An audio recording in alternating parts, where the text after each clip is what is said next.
Code adopted by profession is to regulate the profession and to promote high standards of competence among its members, whereas code of ethics is often a formal statement of an organization's values on certain ethical and social issues deprived from the dignity and rights of the patient as person.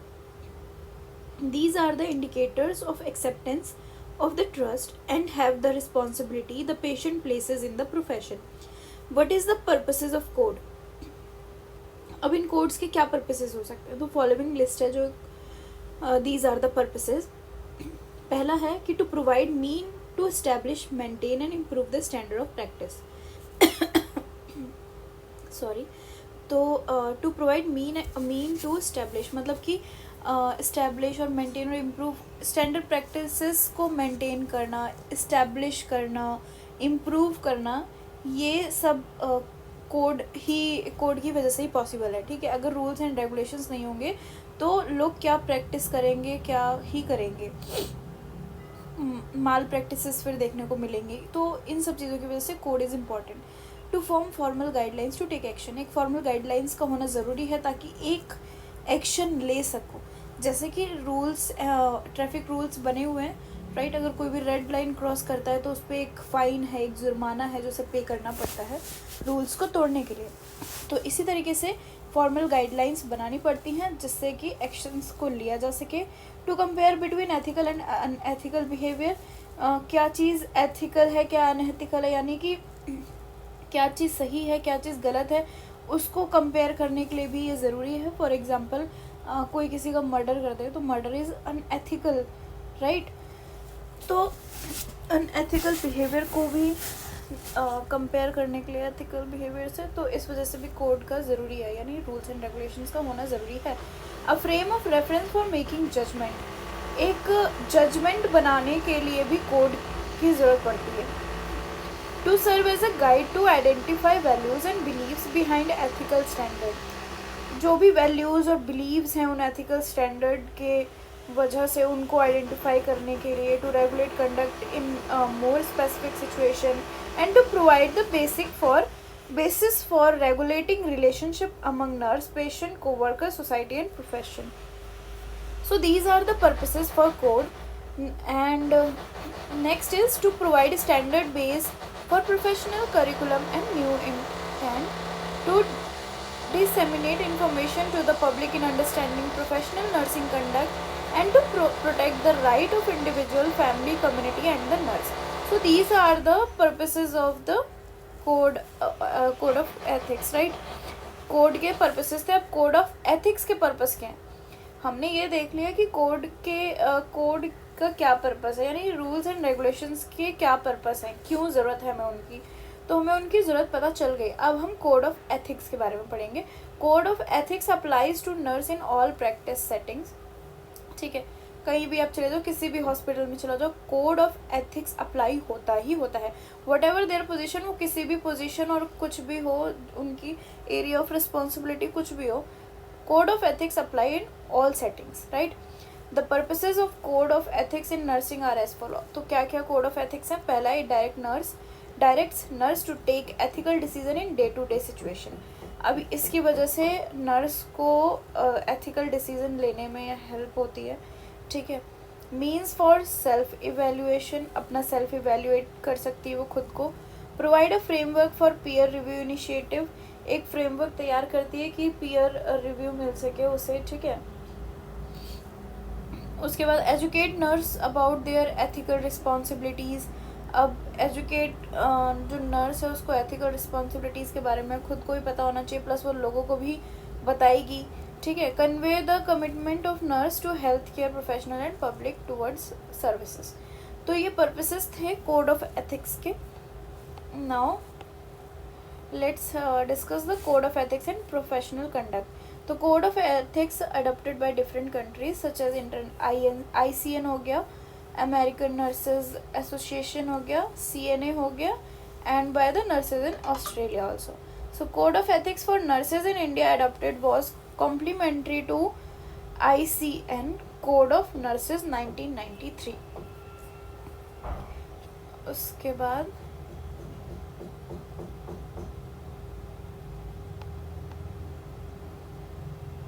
Which is important related to exam point of view, ये वाला code of ethics for nurses.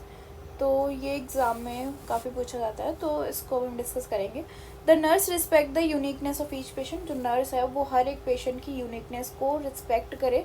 कोई भी इंसान, हर इंसान unique होता है और हर इंसान का बिहेवियर डिफरेंट होता है। कोई अच्छे से बात करेगा तो बहुत बुरी तरीके से भी कोई बात करेगा, तो नर्स को उसका हर एक बिहेवियर, यूनिकनेस, इन सबको एक्सेप्ट करना आना चाहिए, ठीक है। Give care to each patient irrespective of caste, creed, gender, religion, culture and economic status. Nurse को ना केयर हर पेशेंट को देनी है। उसे ये नहीं देखना कि वो किस कास्ट का है, किस क्रीड का है, क्या उसका जेंडर है, क्या उसका रिलीजन है, क्या कल्चर फॉलो करता है, और वो गरीब है कि अमीर है, इकोनॉमिक स्टेटस, ठीक है। तो इन सब के इर्रिस्पेक्टिव, ठीक है, ये सब चीज़ें नहीं देखनी है नर्स को। उसे हर एक पेशेंट को केयर देनी है।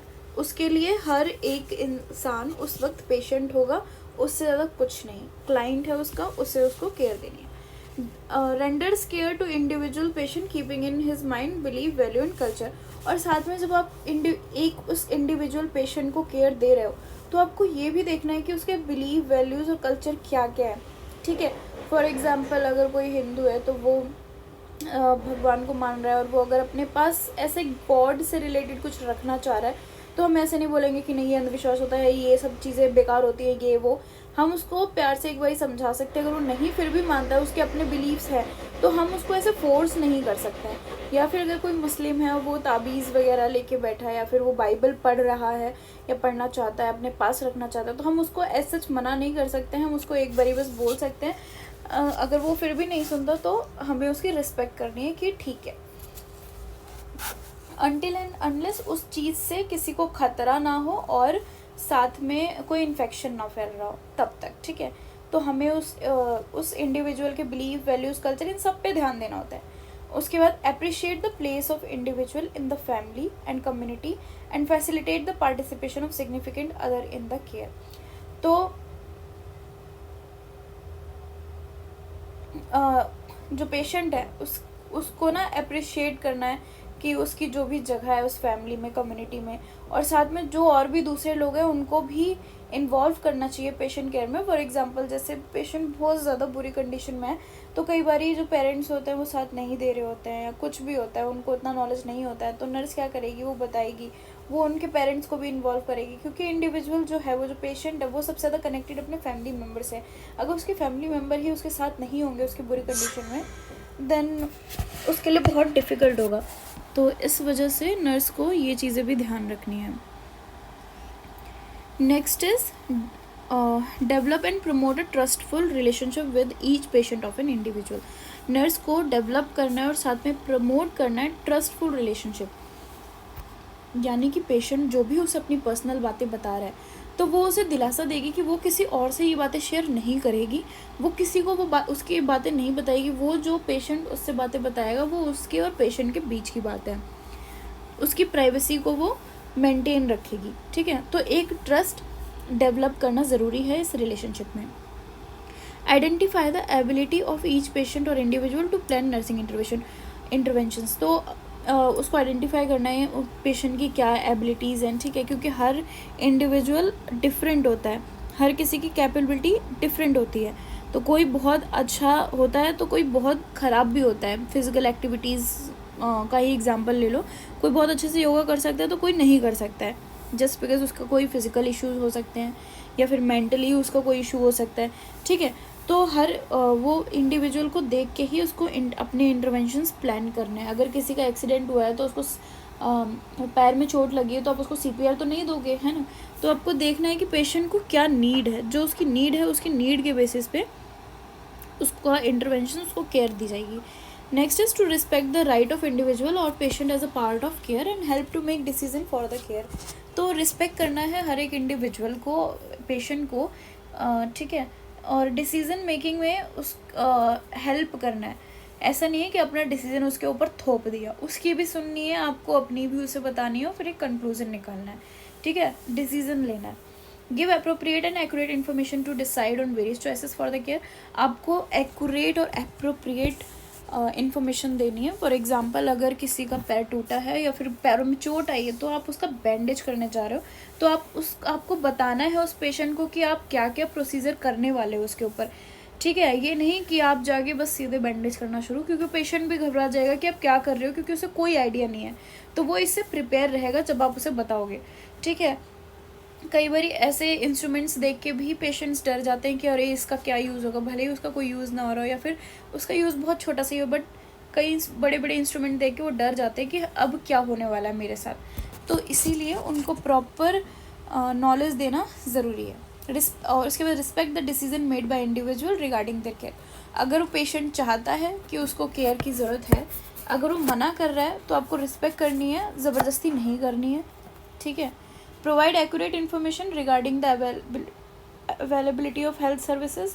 एक्यूरेट इन्फॉर्मेशन देनी है जो भी आप हेल्थ सर्विसेज उसको दे रहे हो।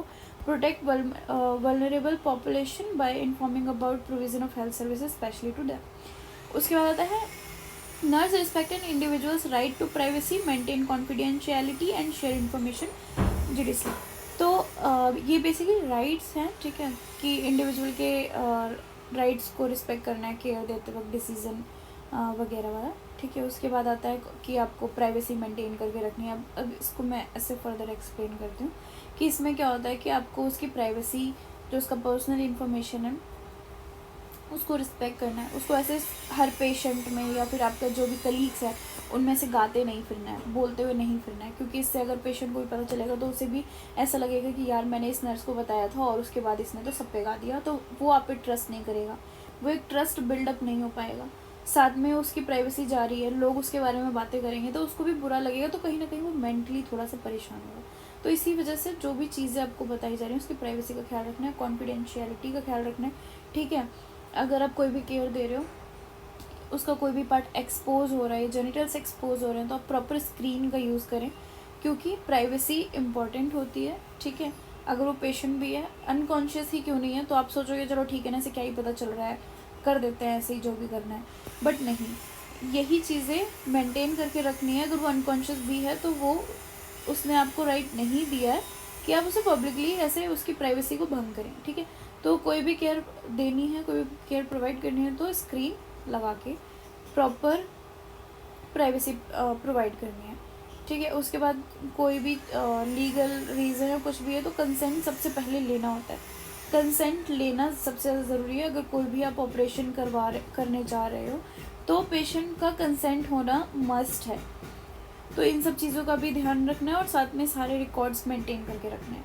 उसके बाद आता है nurse maintain competence to render quality nursing care. इसमें क्या है कि केवल जो रजिस्टर्ड नर्स होती हैं वही नर्सिंग केयर प्रोवाइड करेंगी। ऐसा नहीं कि आप किसी को भी उठा के ले और बोला कि लो केयर दे दो इसे, नहीं, जो रजिस्टर्ड नर्स हैं सिर्फ वही नर्सिंग केयर प्रोवाइड करेंगी। साथ में नर्स को ही अपना standard of nursing care maintain करके रखना है, ठीक है। इनिशिएट करना है, पार्टिसिपेट करना है इन प्रोवाइडिंग द एजुकेशन। आप पेशेंट को हेल्थ एजुकेशन दे रहे हो या फिर सेल्फ डेवलपमेंट के लिए आप खुद से ही नॉलेज इकट्ठा कर रहे हो, ठीक है। तो इन सब चीज़ों में पार्टिसिपेट करना चाहिए। उसके बाद आता है nurse oblige to practice keeping in mind the nursing ethics and code of ethics, ठीक है। नर्स को ना हमेशा अपने दिमाग में कोड ऑफ एथिक्स को रखना चाहिए, उसे नहीं भूलना है कि कोड ऑफ एथिक्स क्या है। जो नर्सिंग एथिक्स हैं, यानी आप सही कर रहे हो, सही केयर दे रहे हो उसको, प्रॉपर रूल्स एंड रेगुलेशंस को माइंड में रख के ही अपनी फर्दर प्रैक्टिस करनी चाहिए। उसके बाद the nurse is obliged to work harmoniously with members of the health team.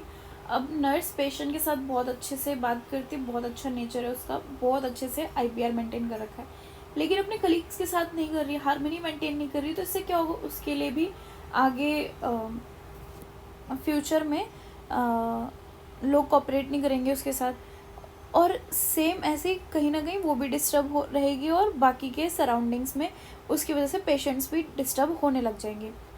तो अब पेशेंट्स के साथ साथ जो कलीग्स हैं, जो हेल्थ टीम मेंबर्स हैं, उनके साथ भी एक हार्मनी मेंटेन करना ज़रूरी है। सब टीम एफर्ट को अप्रिशिएट करना है, ठीक है। क्योंकि आप इंडिविजुअल केयर दे रहे हो, लेकिन बहुत सारी केयर होती है, बहुत सारे प्रोसीजर्स ऐसे होते हैं जिसमें आपको टीम की ज़रूरत पड़ती है। तो उसमें आप सिर्फ मैं नहीं कर सकते हो, पूरे टीम को लेके चलना होता है, और जितने भी कोऑर्डिनेट्स और हेल्थ टीम मेंबर्स होते हैं उन सबको बताना है कि आप क्या कर रहे हो अपने पेशेंट के साथ, और क्या करने जा रहे हो, और क्या करेंगे। ठीक है, ये सब चीज़ें डिस्कस करनी है, और साथ में अप्रिशिएट भी करना है जब पूरा प्रोसीजर ख़त्म हो जाता है। इससे एक हार्मनी मेंटेन रहती है, वर्क लाइफ अच्छा रहता है। उसके बाद last is nurse maintain trust in the society in rending care. तो नर्स को ना मेंटेन करना है ट्रस्ट को सोसाइटी में केयर प्रोवाइड करने में। ठीक है, पर्सनल एटिकेट्स और professional attributes in all dealing, उसको अपने एटिकेट्स नहीं भूलने चाहिए। अगर कोई पेशेंट उससे बदतमीज़ी से भी बात कर रहा है तो उसे बहुत कामली उसे हैंडल करना आना चाहिए। ठीक है, और अगर कोई पेशेंट प्यार से भी बात कर रहा है तो भी उससे अच्छे से बात करना है। ये नहीं कि पेशेंट पूछ रहा है कि ठीक है, अगर उसने 2 बार पूछ भी दिया तो आपको प्यार से रिप्लाई करना है, ना कि उस पर चिल्ला के कि अभी तो बोला था यही करना है, सुनाई नहीं देता, समझ नहीं आता। तो ये जो बिहेवियर है, ये जो एटिकेट्स हैं, ऐसे मैनर्स नहीं होने चाहिए नर्स में। तो ये था हमारा code of conduct in nursing. ठीक है, नेक्स्ट अब हम पढ़ेंगे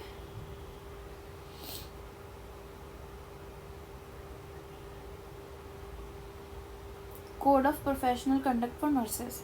ऑलमोस्ट ये सब बहुत ही सिमिलर ही है, तो मैं जस्ट पॉइंट में करूँगी। आप चाहे तो इसका स्क्रीनशॉट भी ले सकते हैं। Next is professional responsibility and accountability. Nurse recognize the value of self and has self understanding. ठीक है, तो वही उसको रूल्स एंड रेगुलेशंस के बारे में पता होना चाहिए, उसको अपने खुद के डिसीजन लेने आने चाहिए। जो नर्सिंग प्रैक्टिसेस है उस स्टैंडर्ड्स हैं उसको मेंटेन करना है। ठीक है, एक बाउंड्री सेट करनी है कि उसकी क्या रिस्पॉन्सिबिलिटी है, एक प्रोफेशनल बाउंड्री सेट करनी है। ये नहीं कि आपने पेशेंट को देखा और आप पर्सनली उसके साथ बातें शेयर करने लग गए, ऐसा नहीं करना है।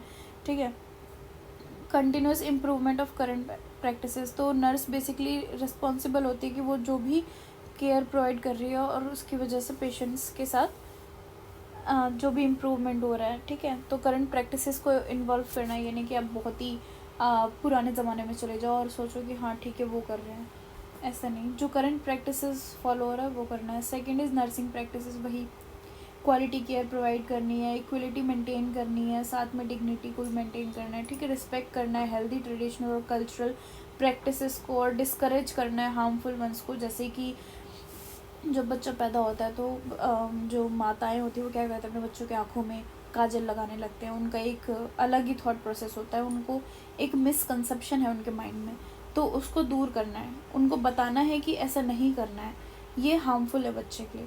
ठीक है, तो ये सब चीज़ें बतानी है।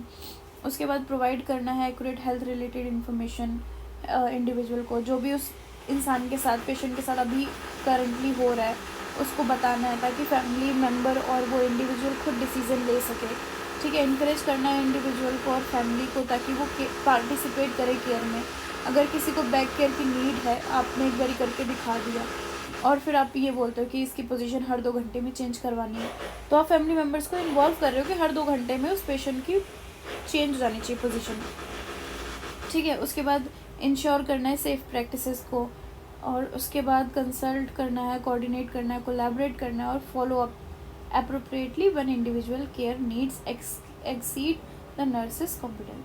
ठीक है, कम्युनिकेशन और IPR मेंटेन करके रखना है, एक इफ़ेक्टिव थेरेपेटिक IPR मेंटेन करना है क्लाइंट से, मेंटेन करना है effective interpersonal relationship working team members के साथ भी।